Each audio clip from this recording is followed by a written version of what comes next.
Hello YouTubers, Manny here from Manny's How To Workshop with another video on an upgrade that I'm doing to my enclosed work trailer. As always, thanks for visiting my channel and watching my videos. So this upgrade is basically going to be a roof vent that is actually powered by a 12 volt DC. So when you're hooked up to your pulling vehicle for the trailer, the 12 volts that comes from the vehicle will supply power through these wires to run this little fan, which has a little switch, a little push button switch on the bottom. And so when you're either stationary or on the go, usually on the go you probably won't need to run the fan because all you got to do is raise the top here, and the way it is now, it's situated, and the way it actually gets mounted on the roof is like this, so that the wind coming from the front goes over the top. Otherwise, if you had this open facing that way, it would catch this and rip it back. And like I said, and this is like almost fully open, but normally you would have it much lower, so that wind going over the top creates a vacuum, will suck the hot air out. Okay, so it comes with, like I said, the vent itself. This is white, but it's translucent partially. So during the day, in the sun, you'll have light inside the trailer. If like if you don't open the back door and you're just coming through the side door, comes with the inside trim piece right there. And I went ahead and made this picture frame spacer to go on the inside of the trailer, because the trailer ceiling, or roof rather, is very thin, and you can see right there that it's aluminum. I believe this is aluminum. This right here, this metal, yeah, and this little 3/16 inch piece of, like, not even plywood, it's like a veneer covering. And it just so happens this right here is about the center of my trailer, and this is where I'm going to put it. So yeah, this is really thin, and that trim piece, because the vent will come down a little. Well, actually the vent will stay up a little bit, but it's still going to come down in the hole a little bit, and that vent will not catch good. Plus, in order to secure the trim, there's nowhere for you to screw onto. So that's the reason why I made that little wood trim piece. Okay, so basically you're going to need impact driver, drill driver with bit. In this one I'm using a 3/8 bit to make the 4 holes on the corners, like here, there, over there, and right there.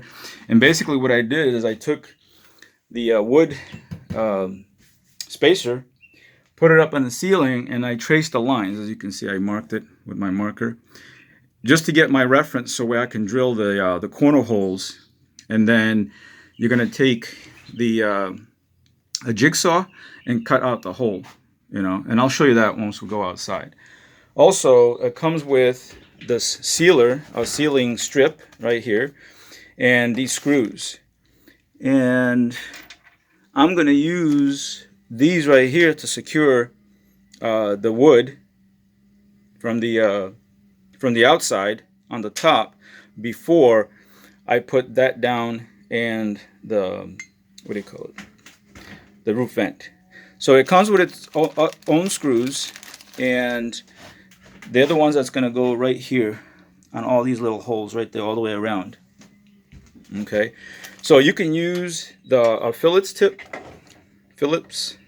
like this one, or you can use this, what they call an SK right there. It's a square tip, because that screw is made for both. But I think with this one right here, I'll get a better grip and torque.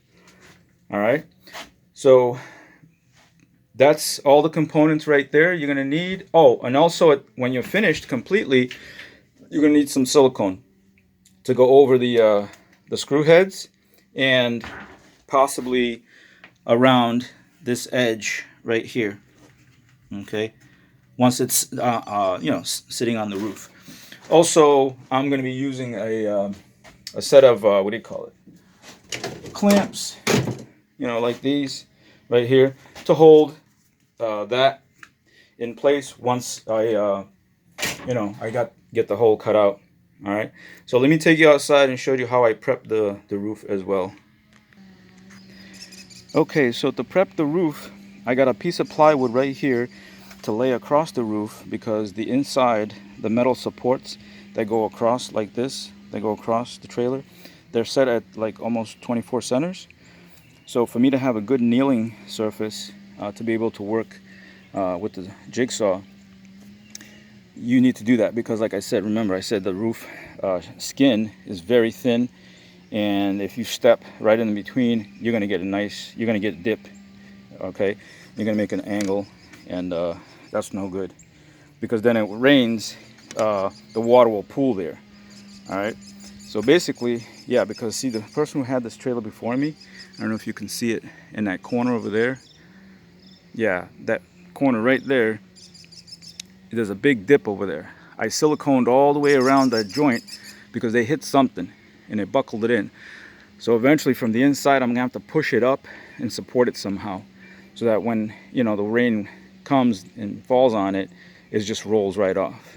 But anyway, so I'm gonna go ahead and just, oh, before I get ahead of myself, let me go ahead and come on here and show you how I prep this. All right, so I took that same wood spacer and I set it up here and went ahead and traced my lines on the inside, okay, right there.